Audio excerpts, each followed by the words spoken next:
In this video, we will talk about the Mughal Empire. Basically, Mughals were Muslims who created an empire in India that lasted for about 200 years. Their empire lasted between the 16th century and 18th century. So the Mughal Empire is really important in India's cultural history, as even today we cherish the legacy passed by the Mughal emperor. One of the huge example is of Taj Mahal, which was built by one of the very famous Mughal ruler named Shah Jahan. So it was a Mughal empire that consolidated the Muslim rule in India, as they are the reason that today there are so many Indians who are also Muslims. Interestingly, Mughals today serve as an inspiring example like how to build and maintain an empire. Mughal rulers, especially Akbar and Aurangzeb, spent considerable amount trying to extend Mughal control over the entire Indian subcontinent. So basically, this was a brief introduction of the Mughal Empire in order to develop the interest in the subject. So first of all, we will see how the Mughals entered India. The very first ruler who established the Mughal Empire was the Babur. The full name of Babur is Ziauddin Muhammad Babur. He was the descendant of Timur and Genghis Khan. But do you know how and why Babur came to India? Babur was invited by Maharana Sangha, who was the king of Mewar. He was popularly known by the name Rana Sangha.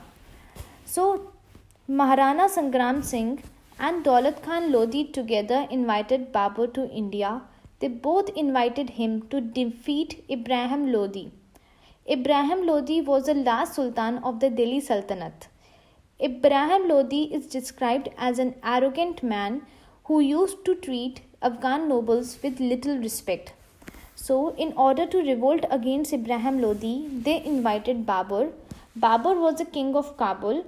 So, they invited Babur to help them overthrow Ibrahim Lodi and establish their own rule. But Babur, taking advantage of the situation, invaded India. He defeated Ibrahim Lodi and stayed on and founded Mughal rule in India. So Babur fought many battles and won all of them. The first battle of Panipat, it was fought in 1526 CE, in which Babur defeated Ibrahim Lodi. Also, Babur was a military genius. He skillfully combined his artillery with his cavalry to win battles. Artillery are heavy military range weapons and cavalry are the soldiers who fought on horseback. Next battle was the Battle of Khanua.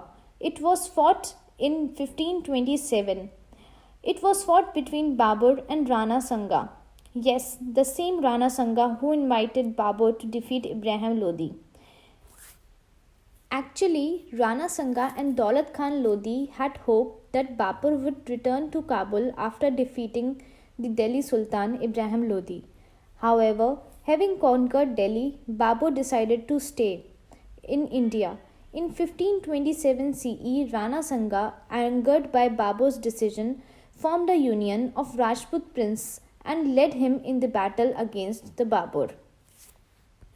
Then the next battle fought by Babur was the Battle of Chanderi, which was fought in 1528, and after that the Battle of Ghagra in 1529 CE. So Babur's empire extended from Kabul to present-day Bihar. He made Delhi as his capital, but Babur's rule was a very short one. He continuously fought 4 battles, but ruled for only 3 years and died in 1530 CE. The main source of information about the rule of Babur and his nature is through the Baburnama. Baburnama was Babur's autobiography, which was written in Turki language. So the next emperor who ascended the throne of Delhi was Babur's son named Humayun. If we look at the period for which Humayun ruled is very discontinuous. That is, he ruled from 1530 to 1540 CE. That is for 10 years, and then there was a break of 15 years, and then he again ruled for 1555 to 1556 CE, that is for only 1 year.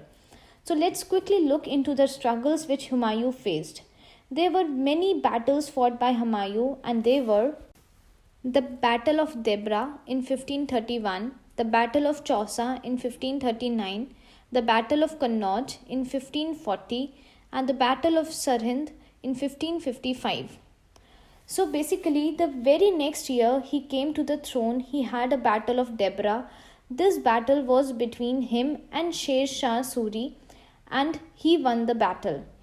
Then again in 1539, the Battle of Chausa was fought between Humayun and Sher Shah Suri, and this time the Humayun was defeated. After that, again in 1540, Sher Shah Suri dealt Humayun a final blow in the Battle of Kannauj, and then Humayun had to fled to Sindh, and after that in Persia. So after the Battle of Kannauj in 1540, when Sher Shah Suri defeated Humayun, the reign of Sher Shah Suri started. His rule was for a very short time, that is of only 5 years, from 1540 to 1545 CE. His real name was Farid Khan, but he was given the title of Sher Shah Suri. In his short rule of 5 years, he proved to be a capable leader. He was an excellent administrator who introduced many reforms. He brought crime under control. He made many contributions, like he built the Grand Trunk Road, also known as Sadak-e-Azam, popularly known as GT Road today.